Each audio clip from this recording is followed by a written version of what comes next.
how much money is out there and how much money has the potential of coming to cryptocurrency. We're going to have a look at the charts, guys. We're going to see 5 years ago versus today. We're also going to have a review of 8 or 9 of my biggest holdings in crypto. We're going to delve into the charts, have a quick look at the short-term price gains. Where is it going? Am I selling? Am I taking profits? Or am I actually waiting for a buying opportunity? Hi guys, my name is JP. Welcome to the channel. If you're new, subscribe, like, and also hit that bell notification. If you don't have a trading account, in the description section below, you'll find a few links, a Binance link and also a Bybit link. With the Bybit link, you get $1,600 in bonuses. And with the Binance link, you'll get 10% discount on all your fees. Right guys, let's delve in. On your screen at the moment, you'll see that we're on the CoinMarketCap global cryptocurrency charts. And if we go back 5 years ago, so let's go back to 2016, April 2016. So that's 2015, there's about the start of May in 2016. We were in a market cap of about $8.4 billion. Now, where we are today, we were touching $2.2 trillion a few weeks ago. Now, if we put this in perspective, this is where we were in May 2016, and this is where we are in today's world, right? And that is a total of about 24,000% increase. That's the amount of money that came into cryptocurrency in the last 5 years. Now, do I see something similar happening in the next 5 years? I see something bigger happening in the next 5 years. With all the adoption taking place, with all the companies coming into the space. We're talking about Google, who partnered with Band Protocol. We're talking about Tesla, we're talking about MicroStrategies, and Cardano, talking to the Ethiopian government, coming up with government agreements to bring education, finance, and so much more identity to so much more people in the world, that I definitely see more money, more capital coming into the crypto space. And that, as investors, that just means that our overall portfolios will just grow every single year. If we have a look at this is the global money that is out there. Now, this is about a year ago, all right, May 27, 2020. Now, yes, there's been a lot of money printing, but this will give us an idea of how much money is out there.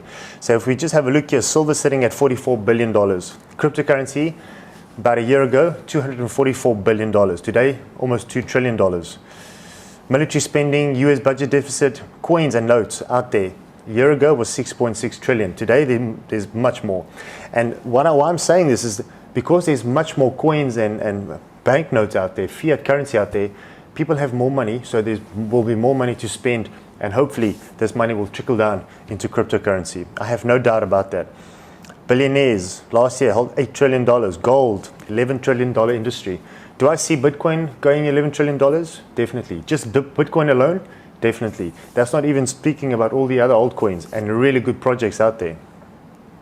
We're going to go over my list of about 8 or 9, some of my biggest holdings. And I believe that these cryptocurrencies that we're going to discuss today, and just briefly go over the charts, will be around the next 5 to 10 years. And they will attract a lot of attention, and a lot of money will come in to these cryptocurrencies. So I believe if you're a holder of this and a long-term holder, we'll definitely reap the rewards. Global real estate sitting at about 200, maybe $300 trillion now. And the ability for landlords and tenants to go into an agreement using a smart contract on the Ethereum network, on the Cardano network, on the Polkadot network, and so many more other networks is endless, guys. There's so many contracts that carries on, or that takes place on a daily basis, not just with real estate, but with other smaller deals, with insurance companies, with healthcare companies. And if all of this now starts getting into the blockchain area, getting into smart contracts on the platforms that we invest in, on the projects that we invest in, we will definitely see the money trickling down to us as investors. That's why I'm saying invest in really good companies that you know is going to change the world, that people can adopt to, that companies, that corporate companies can buy into and actually use the service. And I think we've got a winner. If we have a look at all the money in the world that has the potential of just coming into the crypto space, it is gigantic. So do I think that the crypto market will grow in the next 5 to 10 years? I think it'll explode. And I personally think that we as investors at this very moment, we do not have the capability of understanding how big this will become.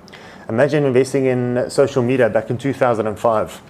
If you just hold that investment for the last 20 or 15, 20 years, you can imagine how much money you would have. Now, this is, I think, where we are in cryptocurrency. We're really at the infant stage of cryptocurrency.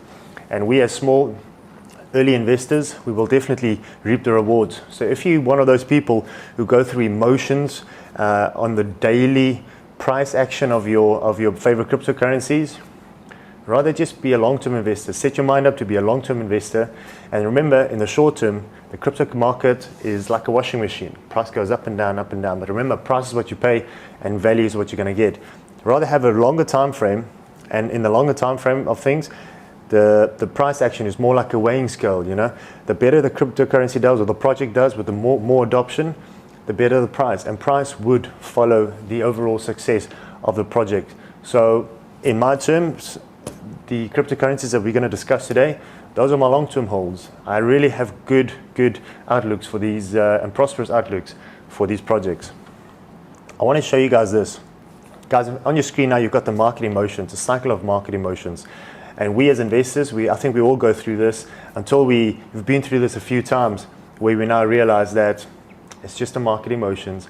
I know what to do with my emotions, and I'm a long-term investor. So regardless of what the price does on a daily basis, I know that my company, for example, I know that VeChain would do really well in the future, and I'm hoping for a $5 VeChain in the next few years. So if I buy it at 20 cents today and tomorrow it's at 18 cents, does it really matter? No, I'm just going to scoop up some more because I know in the long term my investment will do well. Take a screenshot of this, guys, go through it. But I think all of us will go through this, and sometimes we buy at the top and then we see the price declining, and then we start getting fearful, then we sell, and then we just lost a bit of money. And this is how we chip away of our portfolio every single time we let our emotions take over instead of our thinking brain taking over, saying, hey, you're a long-term investor, don't worry about the price action on a daily basis. Now, before we get into the charts, I want to touch on this. A few days ago I made a video on the bear trend we find ourselves in. Is it the end of this bear trend? That's a question. I personally don't think so. I think that we can definitely see a pullback to about 35, maybe 40% for the year. Now in 2013, we saw a 75% pullback. And then 2017, just before that big pump for Bitcoin, it went all the way up to $20,000. We saw about a 40% pullback. Now currently, this pullback we've experienced is not that big. If we go back into the chart, and now we've got the Bitcoin USDT chart on our screens, we see that the total pullback from top to bottom was about 25%. Now she did bounce back quite nicely. She made a double bottom. She bounced back quite nicely, and she had a pump of about, let's just work that out, of about 15%, which is great. But does this mean the end of this bear trend? I think she will come down a bit more, test this support, maybe break through it, because this is where the 100 daily moving average was, roughly. She bounced off that one quite nicely. And then we said that the next support was at the 20-week moving average. Let me show you guys this. We can have a look at another dump all the way. Let's say she'll go to about there, about 45. So $46,000. That'll give it another about 15% downturn in this already bear trend. About another 10% or so.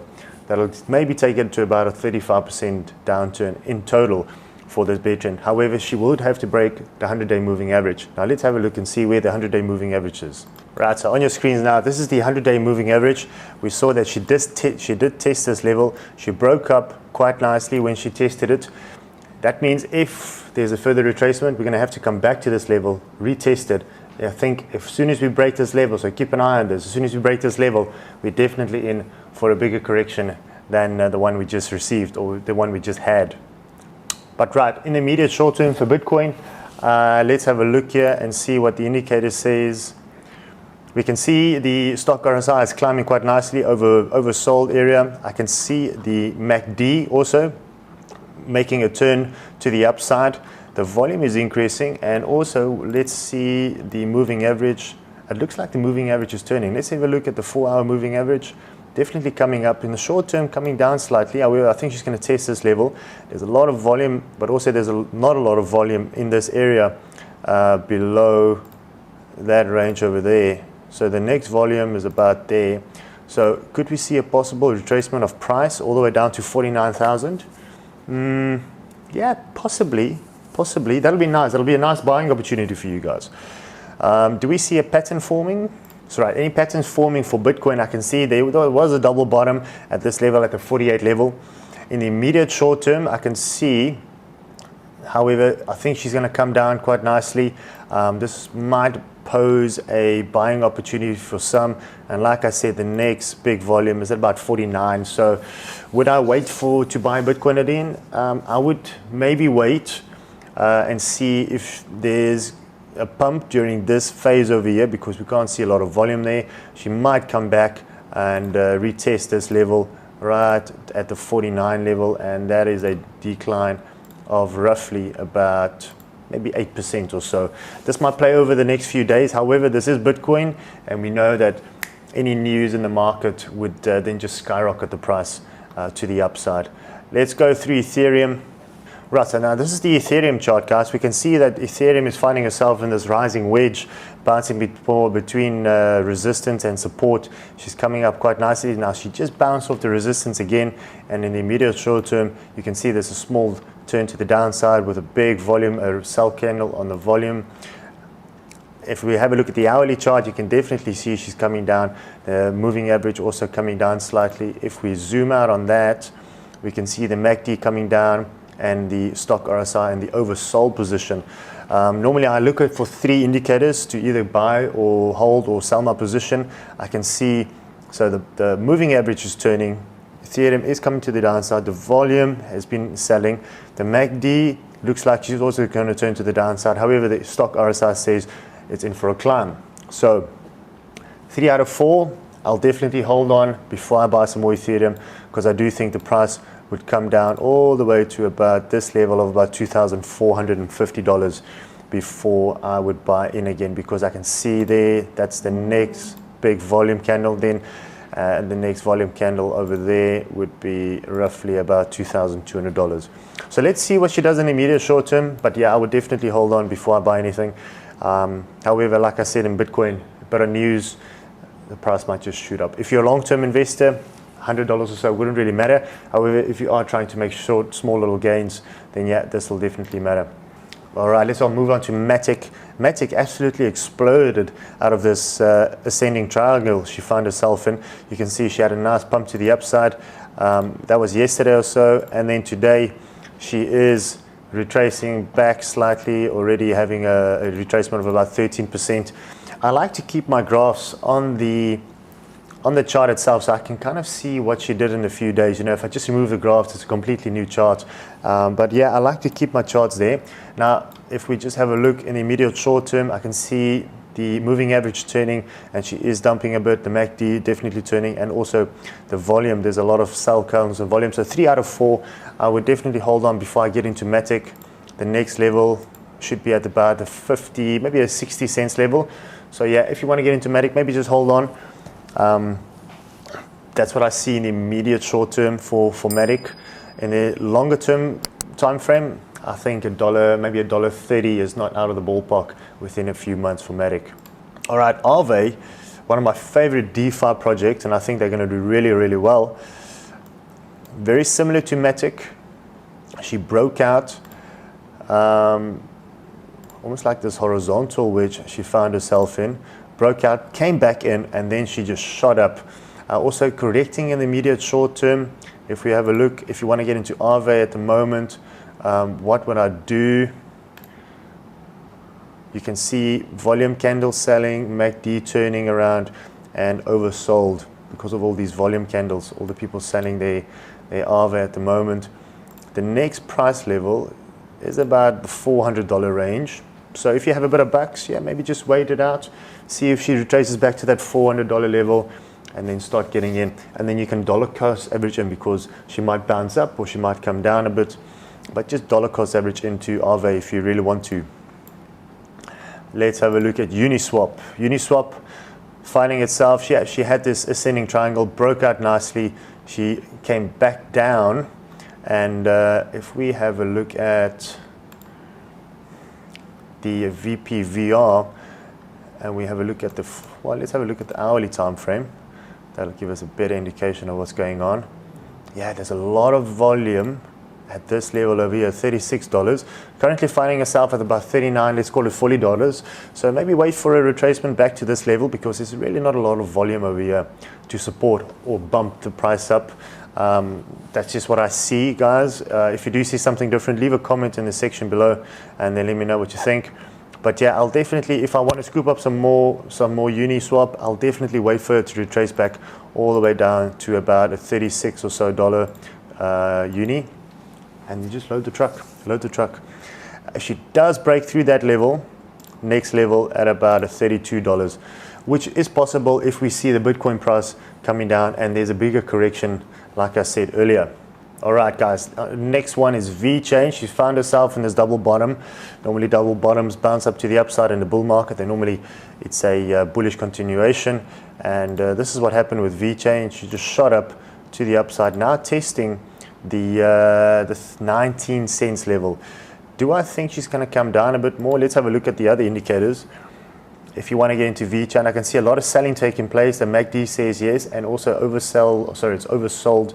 So the RSI would probably climb from there on, but we can see it's very clear that the next level for VeChain is at this 18 cents level.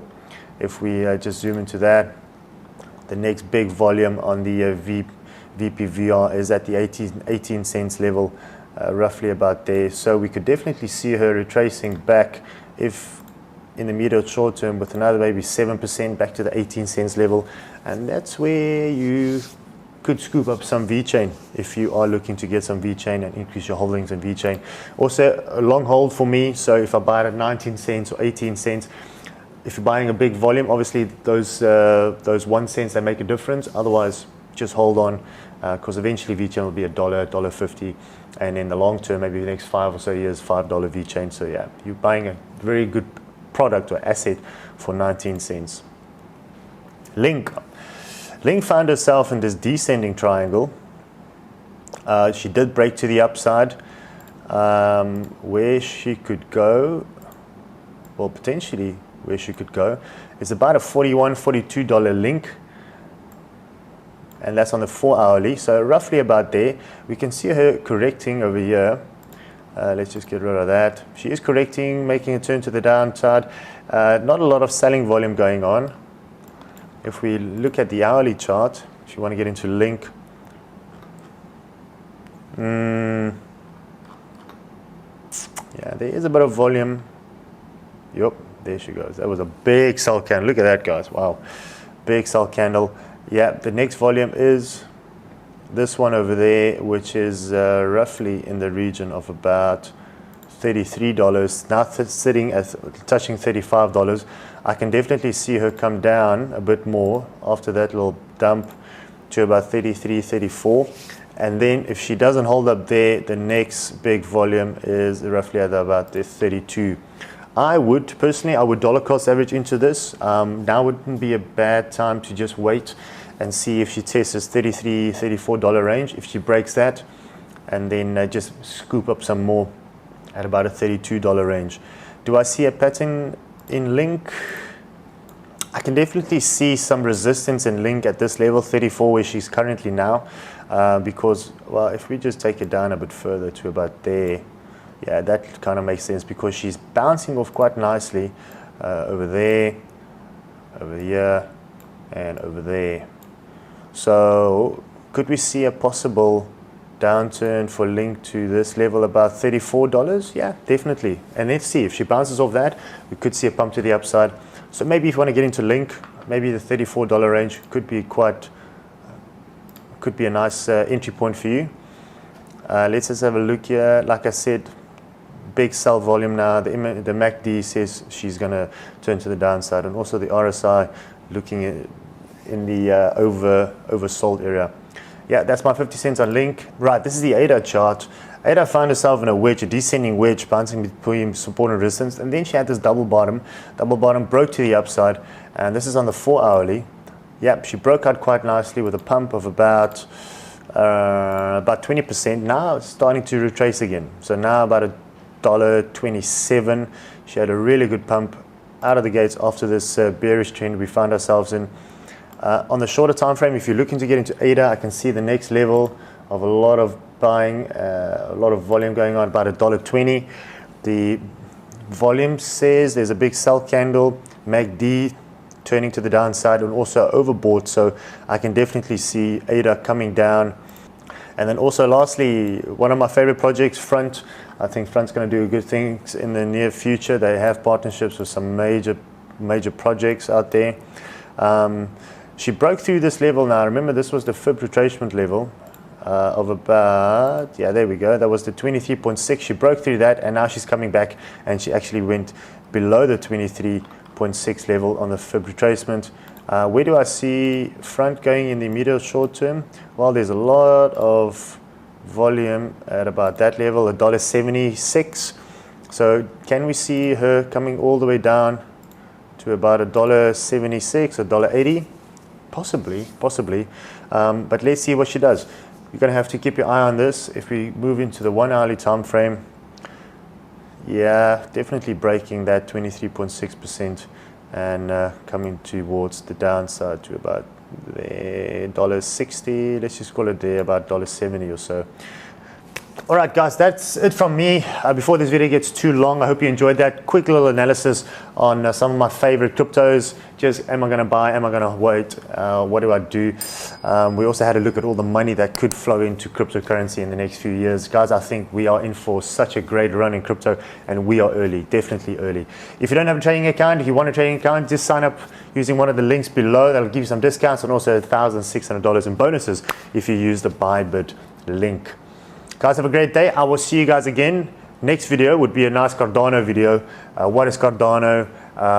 What do they want to change? Who's the founders? Just a little quick video on Cardano. All right, guys, I'll see you again. Cheers.